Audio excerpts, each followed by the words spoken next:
నమస్తే, నేను Kavitha. Welcome to I dream news and నిజాలు. ఎట్టకేలకు ఇరాన్ యుద్ధ విరమణ కోసం 3 కండిషన్లను అమెరికా ముందుంచింది. అందులో స్ట్రెయిట్ ఆఫ్ హర్మూజ్ని ఓపెన్ చేయడంతో పాటుగా అమెరికా తమ నౌకలని దిగ్బంధించింది, దాన్ని తొలగించాలని. ఆ తర్వాత యురేనియం నిల్వలకు సంబంధించి చర్చలు ఇప్పుడే కాదు తర్వాత చేద్దాము అనే మాటని. At the same time Iran విదేశాంగ మంత్రి మాస్కోకు కూడా వెళ్ళారు, పుతిన్తో కూడా చర్చలు జరిపారు. ఆ తర్వాత ఏమైంది అనేటువంటి మాట తెలియదు. బట్ ఒమన్ అక్కడ ఉన్నటువంటి భారత నౌకల మీద కూడా అటాక్ చేసింది. అమెరికా అధ్యక్షుడు డొనాల్డ్ ట్రంప్ ఇప్పుడు చర్చల ద్వారా జరుగుతుందా లేకుంటే శాంతి ఒప్పందమా, సీజ్ ఫైరా, వీటికి సంబంధించి విపరీతమైనటువంటి డిస్కషన్స్ అవుతున్నప్పటికీ ఏది అఫీషియల్గా బయటికి మాత్రం రావట్లేదు. బట్ భారతదేశంలో మాత్రం గ్యాస్కి సంబంధించి అలాగే పెట్రోల్ లైన్స్ అనేవి విపరీతంగా పెరిగిపోతూ కనిపిస్తున్నాయి. ఎవరెవరు ఎలాంటి చర్యలు తీసుకోవాల్సినటువంటి అవసరం ఉంది? మనతో పాటుగా ఉన్నారు సీనియర్ జర్నలిస్ట్ సురేష్ కొచ్చతిల్ గారు. సార్ నమస్తే. భారతదేశంలో చూస్తే ఇప్పుడు మళ్ళీ గ్యాస్కి సంబంధించి ఆ తర్వాత పెట్రోల్ బంకుల దగ్గర క్యూ లైన్లు విపరీతంగా పెరిగిపోయాయి. క్యాబ్లు బుక్ చేసుకోవాలన్నా కూడా ప్రైస్ డబుల్ అనేది కనిపిస్తోంది. మిగతా అన్నిటి మీద విపరీతమైనటువంటి ఎఫెక్ట్ అనేది ఉంది. ఇదంతా కూడా దాని మీద యుద్ధ ప్రభావం అనుకుంటే యుద్ధం అసలు ఎప్పటికి ముగుస్తుంది? యుద్ధానికి సంబంధించినటువంటి చర్చలు ఎక్కడి దాకా వచ్చాయి? చర్చలు మనకు తెలిసిందే. అన్నిటికంటే చాలా ఇంపార్టెంట్ యుద్ధం మొదలై ఇప్పుడు ఆల్మోస్ట్ 2 నెలలు అయిపోయింది. ముందు ట్రంప్ అన్నారు 4 to 6 weeks అన్నారు ఎండింగ్. అప్పుడు అడిగినప్పుడు ముందైతే 2 రోజులు అన్నారు, 3 రోజులు అన్న తర్వాత 4 to 6 weeks అన్నారు. ఇప్పుడు 8 వారాలు అవుతున్నాయి. యుద్ధం ఎక్కడ ఆగట్లేదు. యుద్ధం లేదు, యాక్చువల్లీ బాంబింగ్ జరగట్లేదు, ఏం లేదు. కానీ ఒక న్యూక్లియర్ బాంబ్ వాళ్ళ దగ్గర ఉన్నది, ఇరాన్ దగ్గర ఉన్నది స్ట్రెయిట్ ఆఫ్ హార్మూజ్.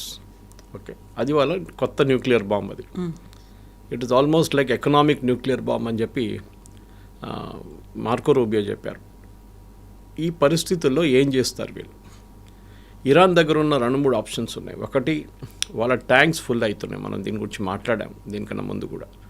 అంటే వాళ్ళ ఫ్యూయల్ ట్యాంక్స్ ఫుల్ అయినప్పుడు దాన్ని వాళ్ళ పంపింగ్ ఆపాల్సి వస్తుంది. అప్పుడు వాళ్ళ ఆయిల్ వెల్స్ స్పాయిల్ అయిపోతుంది, అది మళ్ళీ యూజ్ చేయలేరు వాళ్ళు. రిపేర్ చేస్తే కూడా 50% రిపేర్ చేయవచ్చు. అంటే మీ దగ్గర 500 డ్రిల్లింగ్ నడుస్తుంది సైమల్టేనియస్గా ఆయిల్ పంప్స్లో. మన బోర్వెల్ లాగానే ఉంటుంది అది కూడా, కానీ చాలా డెప్త్గా ఉంటుంది. అది మీరు ఆపేస్తే మన దగ్గర ప్రాబ్లం ఉండదు నీళ్ళ గురించి, కానీ ఆయిల్ అట్లా కాదు. ఆయిల్ తిరిగి వెళ్తుంది, అది ఆ బోర్ స్పాయిల్ అయిపోతుంది కంప్లీట్గా. మీరు రిపేర్ చేస్తే కూడా ఒక హాఫ్ రిపేర్ చేయవచ్చు అంతే. దానికి కూడా టైం పడుతుంది, 6 నెలల దాకా టైం పడుతుంది. ఇరాన్ ఏం క్యాలిక్యులేట్ చేస్తున్నారంటే, మాకు ఒకటి వాళ్ళ రెవెన్యూ లేదు వాళ్ళకి. నేను చెప్పాను నిన్ను కూడా బహుశా మీకు, మార్చ్లో వాళ్ళు 1.84 మిలియన్ బ్యారెల్స్ పర్ డే వాళ్ళు ప్రతిరోజు ఎక్స్పోర్ట్ చేస్తుండే క్రూడ్ ఆయిల్. అది టోటల్గా ఆగిపోయింది. మీరు 1.8ని 2 అని కూడా పెట్టుకోండి. 2 బిలియన్ ఇంటూ ఒక ఆ టైంలో పర్ బ్యారెల్ $80 అనుకోండి. అట్లా పెట్టుకుంటే కూడా వాళ్ళకు they were getting about something like 180 to 200 million dollars per day. అది ఆగిపోయింది టోటల్గా. సరే, ఇప్పుడు ఇరాన్కి ఆప్షన్స్ ఏముంది అడిగితే, ఎస్, వాళ్ళ దగ్గర ఆప్షన్ చాలా తక్కువ. కానీ ఇరాన్ మనకు మాట గుర్తు పెట్టుకోవాలి, వాళ్ళు ఇట్లాంటి చాలా పెద్ద గేమ్ చూశారు దీనికన్నా ముందు కూడా. ఎస్పెషలీ సద్దాం హుసేన్తో జరిగిన, ఇరాక్తో జరిగిన 8 year వార్ 1980sలో, అది ఇరాన్ యొక్క చాలా పెద్ద లెసన్ నేర్పించారు. ఇన్ఫ్యాక్ట్ ఇప్పుడున్న ముస్తఫా ఖమేనీ ఆ యుద్ధంలో పార్టిసిపేట్ చేశారు. ఆ టైంలో సోల్జర్గా, ఒక సోల్జర్ ఆఫీసర్గా పార్టిసిపేట్ చేశారు. అంటే వీళ్ళకి అందరికీ ఎక్స్పీరియన్స్ ఉంది. ఈ ఇరానియన్ రెవల్యూషనరీ గార్డ్స్ అని చెప్పేది ఆ టైంలో చాలా మటుకు వాళ్ళు దీంట్లో పనిచేసేటవాళ్ళు. సో వాళ్ళకందరికీ ఎక్స్పీరియన్స్ ఉంది. మన దగ్గర అంటారు short term pain, long term gain అంటాం. ఇరాన్ రెడీ ఉన్నారు లాంగ్ టర్మ్ గెయిన్, పెయిన్ కూడా. ఎందుకంటే వాళ్ళు అంటున్నారు మాకు ఒక ఎగ్జిస్టెన్షియల్ క్రైసిస్ ఇది. ఈ ఇరానియన్ రెవల్యూషనరీ గార్డ్స్ వీళ్ళ చాలా పెద్ద కోర్ యూనిట్. వాళ్ళే నడిపిస్తున్నారు దేశాన్ని. ఇప్పుడు వాళ్ళే డిసిషన్స్ తీసుకుంటున్నారు. నేను ఇది ఎందుకు చెప్తున్నానంటే, మనం అరగాచిని చూస్తున్నాం, మన మాస్కోకి వెళ్తున్నారు, ఒమాన్కి వెళ్తున్నారు, పాకిస్తాన్.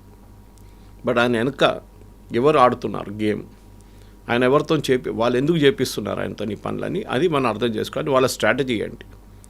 ఇరానియన్ రెవల్యూషనరీ గార్డ్ మనకు తెలిసిందే. వాళ్ళ రెవల్యూషనరీ గార్డ్ ఒకటే కాదు, 2,20,000 మంది ఉన్నారు ఆల్మోస్ట్. వాళ్ళు నడిపిస్తుంది మెయిన్ అంటే వాళ్ళ బిజినెస్. అది ఈ ఇరాన్ శాంక్షన్స్ టైంలో లాస్ట్ ఆల్మోస్ట్ 47 సంవత్సరాలు అని చెప్పొచ్చు. కానీ ఎస్పెషల్లీ లాస్ట్ 10 సంవత్సరాలు శాంక్షన్స్ చాలా స్ట్రిక్ట్ అయిపోయాయి. ప్రెసిడెంట్ ఒబామా తర్వాత ప్రెసిడెంట్ ట్రంప్ వచ్చారు, దాని తర్వాత బైడెన్ వచ్చారు, ఇప్పుడు మళ్ళీ ట్రంప్ వచ్చారు. సో 4 years 2 years 10 సంవత్సరాలు శాంక్షన్స్ చాలా స్ట్రిక్ట్ చేసేసారు. దానికన్నా ముందు మనం కూడా ఇరాన్ దగ్గర ఆయిల్ కొంటుండే, మనకు కూడా బంద్ చేయాల్సి వచ్చింది అది. సో ఇరాన్ ఈ ఆయిల్ బయటికి తీసుకెళ్ళడానికి అన్నిటికంటే పెద్ద ఒక రోల్ ప్లే చేసింది ఇరానియన్ రెవల్యూషనరీ గార్డ్స్. అప్పుడు మనం అనుకుంటాం రెవల్యూషనరీ గార్డ్స్ పని అంటే ఆయిల్తో అని అనుకుంటాం అనమాట. కానీ వాళ్ళు చేశారు. వాళ్ళు ఈ షిప్స్ని తీసుకొస్తారు, దాన్ని డీఫ్లాగ్ చేస్తారు, కొత్త ఫ్లాగ్ పెడతారు, తీసుకెళ్తారు. దాన్ని గోస్ట్ షిప్స్ అంటాం మనం. ఈవెన్ రష్యా కూడా చేస్తారు అదే గేమ్. మళ్ళీ దాని ఆయిల్లో ఇంటర్నేషనల్ మార్కెట్లో అమ్ముతారు. డబ్బులు రెవల్యూషనరీ గార్డ్స్ తీసుకుంటారు, దేశానికి రాదు, వాళ్ళ అకౌంట్కి రాదు అనమాట. సో వీరొక ప్యారలల్ ఎకానమీ నడిపిస్తుండే ఇరానియన్ రెవల్యూషనరీ గార్డ్స్. సో చాలామంది అంటారు ఈ యుద్ధాన్ని ఆపడానికి ఇంట్రెస్ట్ లేని వాళ్ళు ఇద్దరు ఉన్నారని. ఒకటి ఇజ్రాయెల్, ఇంకోటి రెవల్యూషనరీ గార్డ్స్. ఇజ్రాయెల్కేమో యుద్ధం ఆగిపోతే వాళ్ళు ఫైనల్ ఆబ్జెక్టివ్ అచీవ్ కాదు. ఒకటి రెజ్యూమ్ చేంజ్, ఒకటి వాళ్ళ న్యూక్లియర్ అసెట్స్ని తీసేయడం. రెవల్యూషనరీ గార్డ్స్కి యుద్ధం ఆగిపోతే వాళ్ళ డబ్బులు ఆగిపోతుంది. ఎందుకంటే వాళ్ళు 60% వాళ్ళ పని ఇది ఉంటుంది, రెవల్యూషనరీ గార్డ్గా ఉంటారు. కానీ 40 నుంచి 40% దాకా వాళ్ళు డ్యాములు కడతారు, బ్రిడ్జ్లు కడతారు, రోడ్లు చేస్తారు, ఇట్లాంటి ఆయిల్ రెవెన్యూ చేస్తారు. సో వాళ్ళ బిజినెస్ అది. సో యుద్ధం ఆగిపోతే రెవల్యూషనరీ గార్డ్స్ కొలాప్స్ అయిపోతారు, వాళ్ళకు ఉండదు. And they are the most corrupt body in Iran today.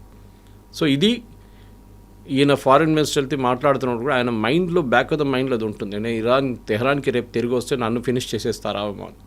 So చాలా కేర్ఫుల్గా మాట్లాడాల్సి వస్తుంది. పుటిన్ దగ్గర వెళ్ళారు. పుటిన్ అయితే నార్మల్ పబ్లిక్లో చెప్పిన స్టేట్మెంట్ మనం అందరు విన్నాం, దట్ ఈజ్ యుద్ధం ఆగాలి, నేను కూడా నా ప్రయత్నాలు చేస్తాను, ద యూజువల్ డిప్లొమాటిక్ లాంగ్వేజ్. కానీ క్లోజ్ డోర్లో ఏం జరిగింది మనకు తెలియదు. అది చాలా ఇంపార్టెంట్గా ఉంటుంది అనమాట. సో పుతిన్ దగ్గరికి వెళ్ళారు, కలిశారు. ఆ తర్వాత అఫీషియల్గా ఇరాన్ నుంచి కానీ మాస్కో నుంచి కానీ ఎలాంటి ఇన్ఫర్మేషన్ అయితే రాలేదు. బట్ ఇంటర్వ్యూన్ అవుతున్నారా, లేకుంటే వాళ్ళు మధ్యవర్తిత్వం వహించి ఈ శాంతి విరమణ లేకపోతే యుద్ధ విరమణకి సంబంధించి ఏమన్నా జరుగుతుందా అనుకున్నప్పుడు ఎక్కడైనా పాజిటివ్ యాంగిల్ అనేది మీకు అనిపిస్తుందా?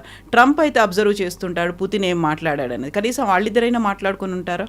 పాజిటివ్ ఒక ఇమేజ్ ఏం జరిగిందంటే, పాజిటివ్గా చూడాలంటే మన వైపు ఈ Germany, France, UK, European nation 40 దేశాలు కలిసి వాళ్ళు ఒక స్ట్రాటజీ తయారు చేశారు. అంటే ఏంటి, ఈ స్ట్రెయిట్ ఆఫ్ హార్మోస్ని ఒకసారి ఓపెన్ చేస్తే దాన్ని ఎవరు మానిటర్ చేస్తారు? ఓపెన్ చేయడం చాలా ఈజీ, రేపు ఆయన డిక్లేర్ చేసేస్తాడు ఐఎమ్ కీపింగ్ ఇట్ ఓపెన్ అనగానే ఓపెన్ అయిపోతుంది.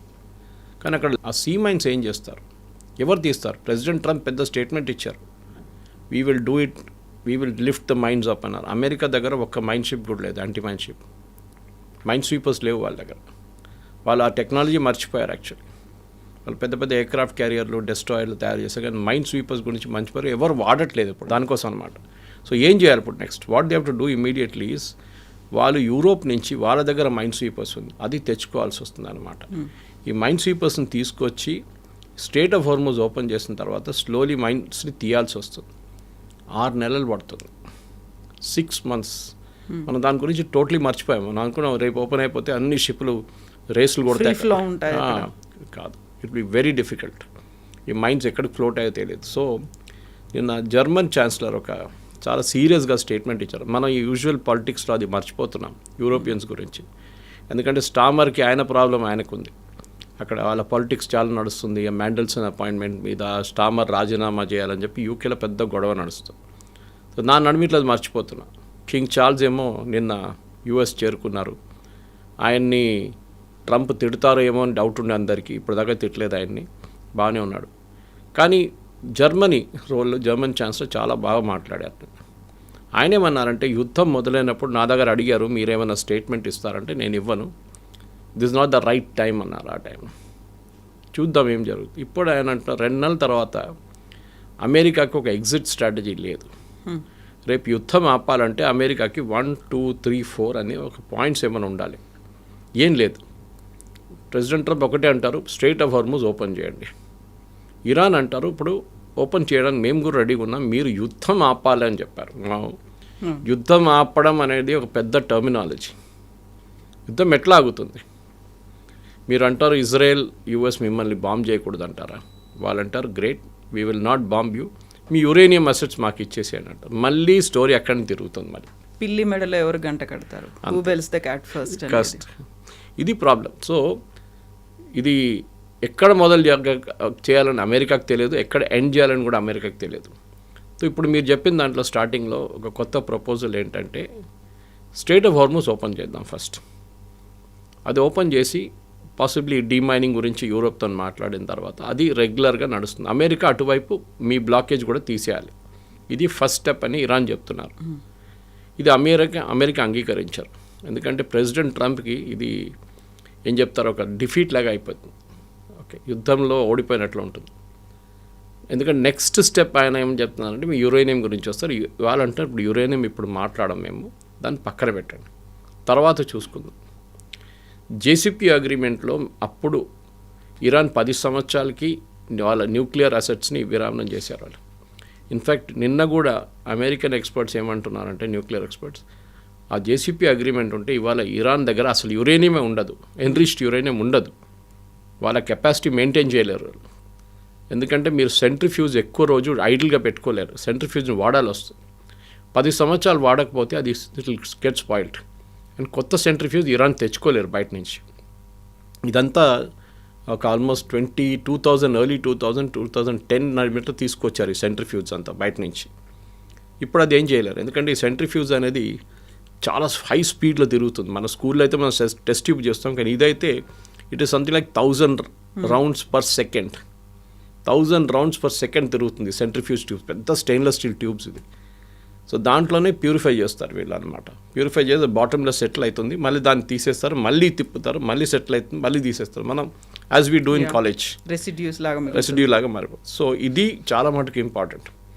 అది ఇరాన్ అప్పుడు అంగీకరించారు. ఇప్పుడు తిరిగి చూస్తే ఆ agreement was very good. President Obama, ఇప్పుడు ట్రంప్ ఏమంటున్నారంటే ఆయన చింపి పడేస్తారు, మీకు తెలుసు కదా కాగితాలు, ఇదంతా యూజ్లెస్ అని చెప్పి.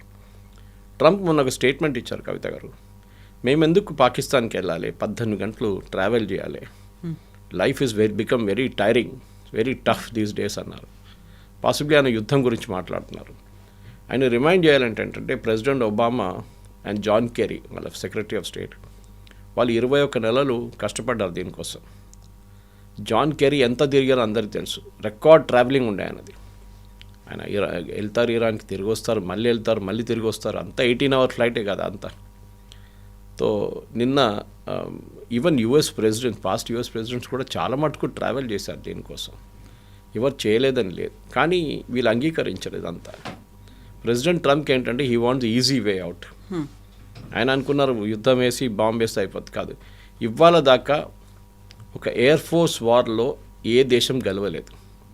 You take second world war also, Germans చాలా మటుకు యూకే మీద బాంబింగ్ చేశారు, ఫ్రాన్స్ మీద బాంబింగ్ చేశారు, కానీ లుఫ్ట్వాఫే ఎయిర్క్రాఫ్ట్ వాళ్ళు యూజ్ చేసి జర్మనీ చేశారు, హిట్లర్ వాళ్ళ ఆర్మీ, కానీ గెలవలేకపోయారు వాళ్ళు. Unless your boots on the ground మీరు గెలవలేరు. అది ప్రెసిడెంట్ ట్రంప్ రెడీగా చేయడానికి అదనమాట. ఇది చాలా మటుకు మన పాత అమెరికన్ ప్రెసిడెంట్ చూస్తే కూడా ఆ కోల్డ్ వార్ టైంలో నెగోషియేషన్స్ అనేది చాలా కాంప్లికేటెడ్ ఉంటాయి. In fact I think it was Harry Truman or somebody, it was వీళ్ళ నడిమిట్లో ఒక పెద్ద చర్చ నడిచింది ఆ టైంలో, సోవియట్ టైంలో. Harry Truman I think travel Soviet యూనియన్కి వెళ్ళారు, తిరిగి వచ్చారు. అండ్ ఆ టాక్స్లో ఫైనల్ టాక్స్ నడిచింది కోల్డ్ వార్ టైంలో నడిచింది ఇరాన్లో. That's irony of it. The talks were held in ఇరాన్కి సంబంధం లేదు దీంతో. నేను ఎందుకు చెప్తాను అంటే హిస్టరీలో చాలా ఉన్నాయి, అది చెప్పుకొని పోతే పెద్ద ఒక స్టోరీ, అది చాలా ఇంట్రెస్టింగ్ స్టోరీ. ఈ travel by ship to Africa, from their ఈ టుక్ అ ఫ్లైట్, దెన్ ఈ కార్లో వెళ్ళారు, ట్రావెలింగ్ చేశారు వీళ్ళందరూ. దీనికి కష్టపడాలి. దీనికి మీరు ఒక యుద్ధం మొదలు పెడితే మీరు అక్కడ వాషింగ్టన్లో కూర్చొని బటన్ ప్రెస్ చేస్తే కాదు. You have to really walk the talk అంటాం ఇంగ్లీష్లో. రియలీ 18 గంటలు అంటే 24 గంటలు ట్రావెల్ చేసి వాళ్ళ దగ్గర మాట్లాడి మళ్ళీ తిరిగి వచ్చి మళ్ళీ మాట్లాడి వాళ్ళ దగ్గర you have to keep back and four, shuttle diplomacy అంటారు దాన్ని. ఇది వీళ్ళు చేయలేకపోతున్నారు. ప్రెసిడెంట్ ట్రంప్కి అంత ఈజీగా జరగాలి, నేను కష్టపడినా అంటే కాదు. అది యుక్రెయిన్ రష్యా వార్ చూడండి, 4 సంవత్సరాలు అయింది. ఇక్కడ 1,00,000 మంది చనిపోయారు, అక్కడ 1,00,000 మంది చనిపోయారు, దానికన్నా ఎక్కువ చనిపోయారు యాక్చువల్లీ. కానీ ఇవాళ దాకా ప్రెసిడెంట్ పుటిన్ ఎప్పుడు చెప్పలేదు వీఆర్ టైర్డ్ ఆఫ్ ఇట్, మేము ఇప్పుడు కూడా పోరాడుతున్నాం అని చెప్తున్నారు. సో వాళ్ళ కెపాసిటీ అది. ఈయనేమో యుద్ధం కానే కాలేదు ఇప్పుడు దాకా, దాని లోపల ఐఎమ్ వెరీ టైర్డ్, ఇది 18 అవర్స్ ఎవరు ట్రావెల్ చేస్తారు, నేనైతే చేయను, వాళ్ళని కూడా పంపించను అంటే హూ విల్ టాక్ దెన్? ఎవరితో మాట్లాడతారు మీరు? ఎందుకు మాట్లాడతారు?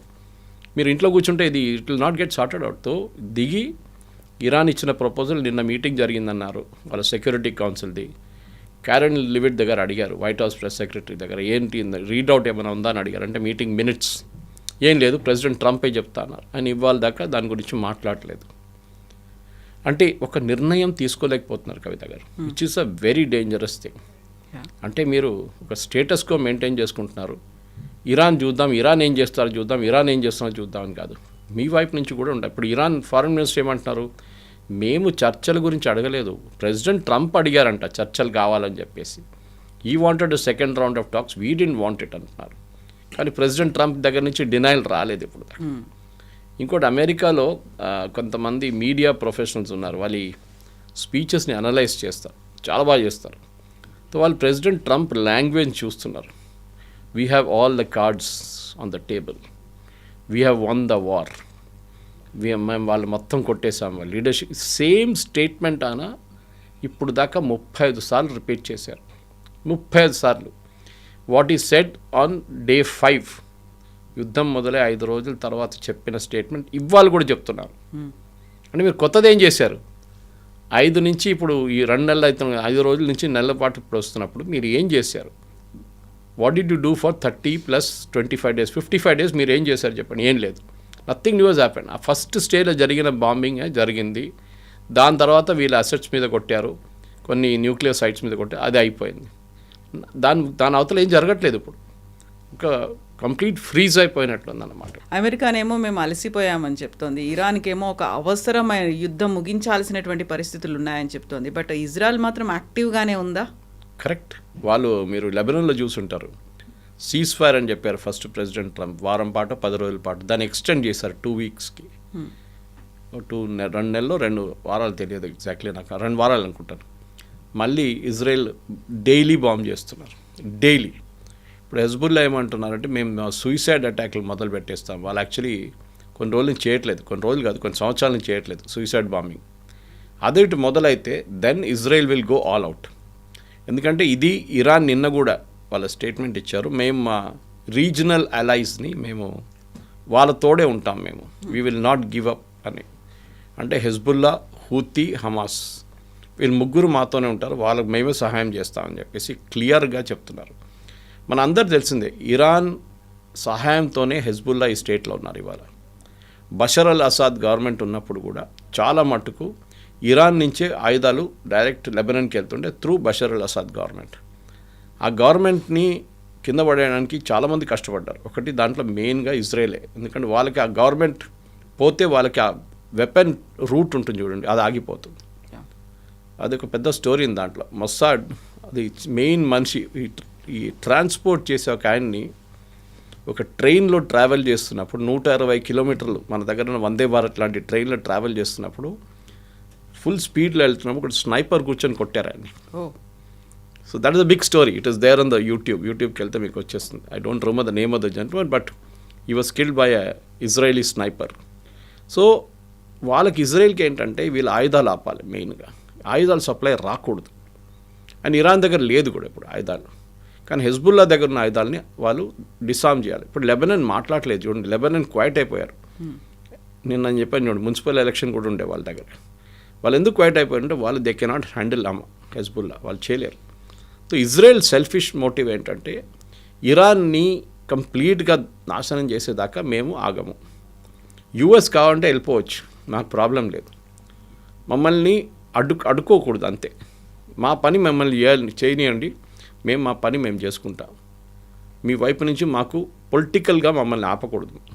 That is the main thing. మీకు గుర్తుంటుంది, దానికోసం ఫస్ట్ సీజ్ ఫైర్ వీళ్ళ నడిమిట్లో జరిగింది, యూఎస్ అండ్ ఇరాన్ నడిమిట్లో. స్ట్రేట్ ఆఫ్ హోర్మోజ్ కానీ ఎక్కడైనా కానీ సీజ్ ఫైర్ అన్నారు.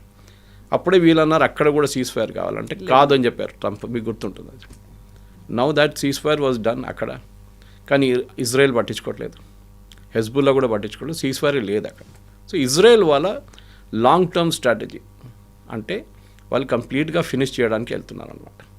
బహుశా నిన్న మన ఐరన్ డోమ్ గురించి కూడా మాట్లాడాం. దట్ ఇజ్రాయెల్ ఐరన్ డోమ్ తీసుకొచ్చి యూఏఈలో పెట్టారు. ఆలోచించండి, ఇజ్రాయెల్ ఈ ఇరాన్ ఫైర్ చేస్తున్న మిసైల్స్ని అడ్డుకోవడానికి వాళ్ళ అయన్ డోమ్ చాలా ఫేమస్ అయన్ డోమ్ అది. ఆ అయన్ డోమ్ ఇజ్రాయెల్ నుంచి తీసుకొచ్చి మొత్తం టీంని కూర్చోబెట్టారు యుఏఈలో. ఏదైనా అరబ్ రాజ్యం ఎప్పుడైనా ఇజ్రాయెల్ సహాయం తీసుకుంటారా? ఇది కేస్. అంటే ఇప్పుడు సౌదీ అరేబియా ఇవాళ ఏం స్టేట్మెంట్ ఇచ్చారంటే అబ్రహాం అకార్డ్ మేము అంగీకరించాము. ఈ అబ్రహాం అకార్డ్ మెయిన్ మనిషి president Trump son in law Jared Kushner. ఆయన ఫస్ట్ టర్మ్లో ప్రెసిడెంట్ ట్రంప్ ఉన్నప్పుడు 2018 టర్మ్లో అప్పుడు జారెడ్ కుష్నర్ చేసిన మెయిన్ ఒక పని ఇది అబ్రహాం అకార్డ్. అంటే ఏంటి Abraham accord? Israel as a nation మీరు అంగీకరించాలి అంతే. మీరు ఇజ్రాయెల్ ఎగ్జిస్ట్ అని చెప్పి అంగీకరించి సంతకం పెట్టాలి. దాన్ని ఫస్ట్ నేషన్ అరబ్ కంట్రీస్లో చేసింది యుఏఈ. యుఏఈ ఒక ఏం చెప్తారు, ఒక ప్రో అమెరికన్గా మారిపోయారు, ప్రో ఇజ్రాయేలీగా మారిపోయారు. పక్కన ఉన్న సౌదీ అరేబియాకి అది పెద్ద ప్రాబ్లం. సౌదీ అరేబియాకి ఇజ్రాయెల్తో అసలు పడదు.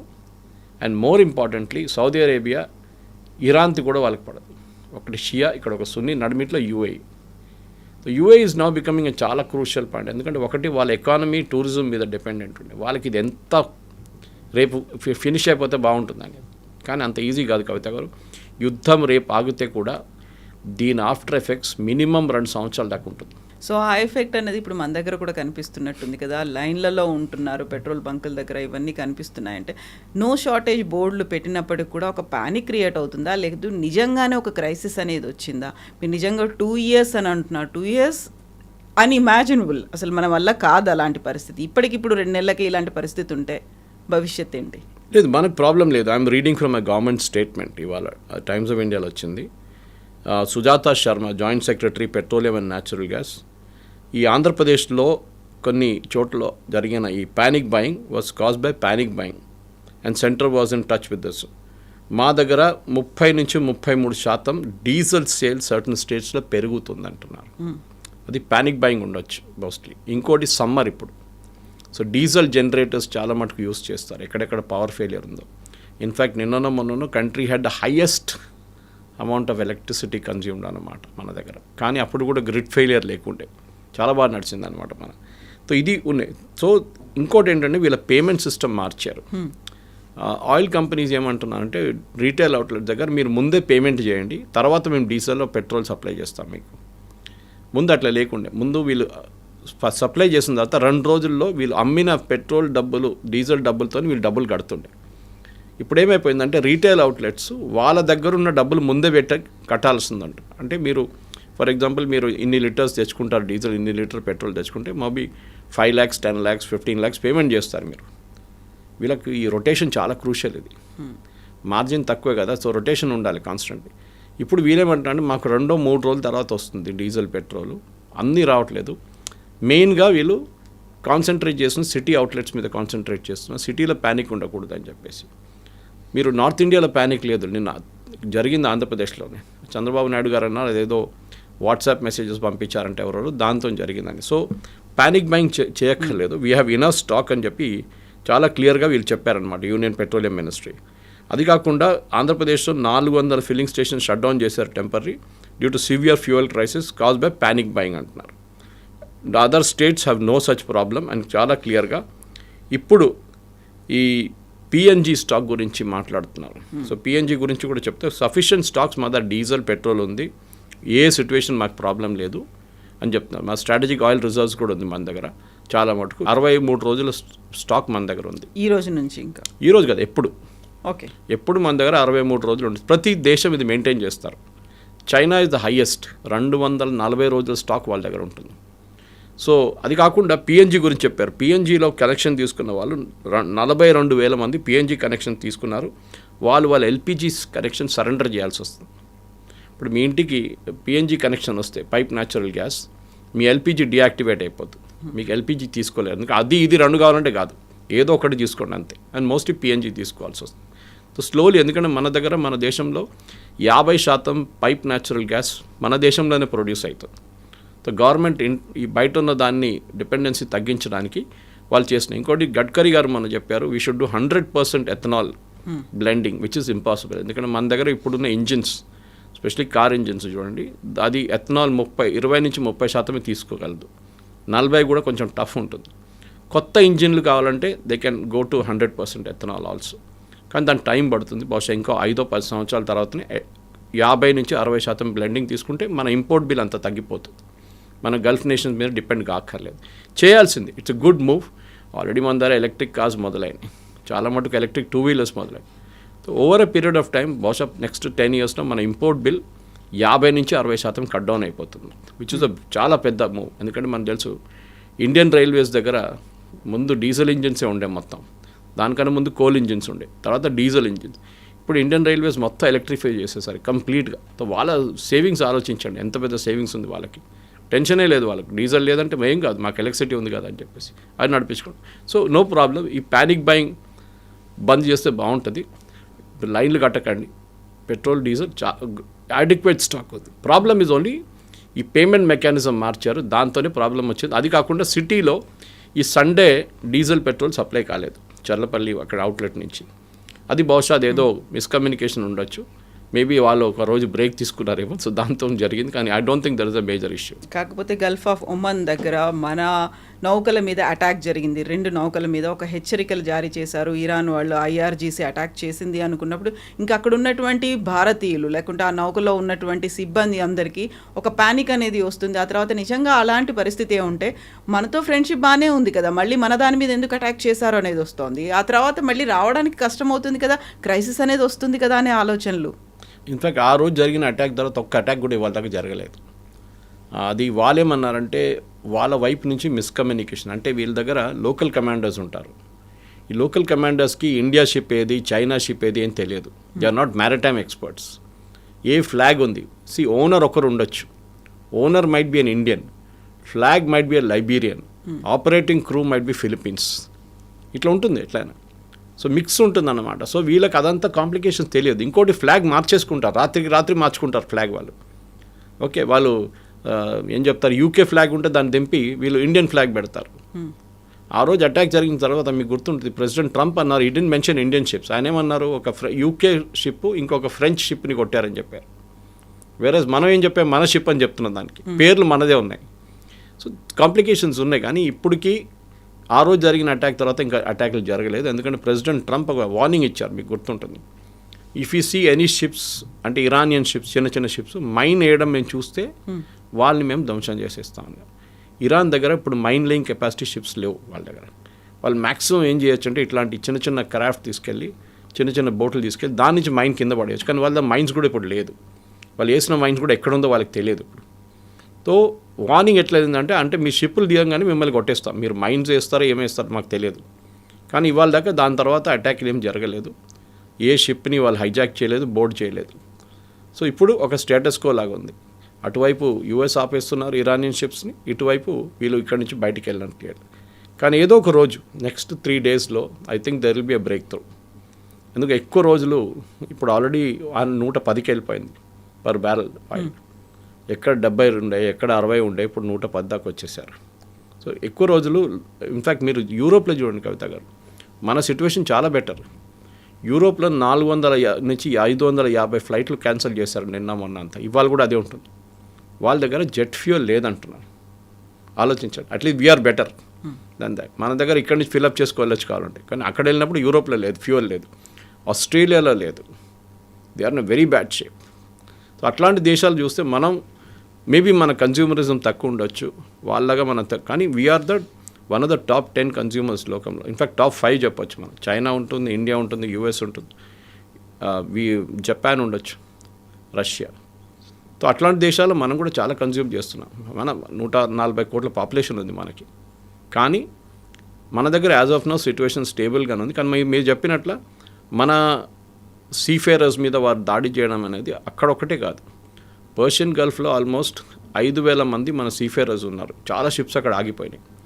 సో చాలా అర్జెంటుగా ఇమ్మీడియట్గా చేయాల్సిందంటే ఈ ఉన్న షిప్లు అన్నీ బయటకు పంపించేసేయాలి ఫస్ట్. బట్ కింద సీ మైన్స్ అనేవి ఉన్నాయి. Mines only towards Iranian side ఉంది, ఒమాన్ సైడ్ ఉంది, ఇరానియన్ సైడ్ లేదు. ఒమాన్ వైపు వేశారు వాళ్ళు. So the ships can go, చాలా క్లియర్. ప్రాబ్లం అంత పెద్ద ప్రాబ్లం లేదు. అదే టైంలో ప్యారలల్గా యూరోపియన్ యూనియన్ వాళ్ళ షిప్ని తీసుకొచ్చి వాళ్ళు డీమైనింగ్ స్టార్ట్ చేస్తే ప్రాబ్లం.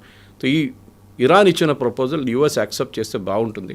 ఒక స్టాప్ గ్యాప్ మెజర్గా ఒక 30 రోజులకి ఇది ట్రై చేసి చూడండి ఏం జరుగుతుందని చెప్పి US ఇరాన్ ఒక ఒప్పందానికి వచ్చేస్తే ఫస్ట్ ఆయిల్ ప్రైసెస్ పడిపోతుంది, స్టాక్ మార్కెట్ మళ్ళీ పైకి వెళ్తుంది. అది కాకుండా ఒక రీజనల్ స్టెబిలిటీ వచ్చేస్తుంది. ఎందుకంటే Qatar, Kuwait, Bahrain and even Saudi Arabia వాళ్ళ ప్లాంట్స్ రిపేర్ చేయాలి, వాళ్ళు రిఫైనరీస్ రిపేర్ చేయాలి, దానికున్న సామగ్రి తెచ్చుకోవాలి వాళ్ళు.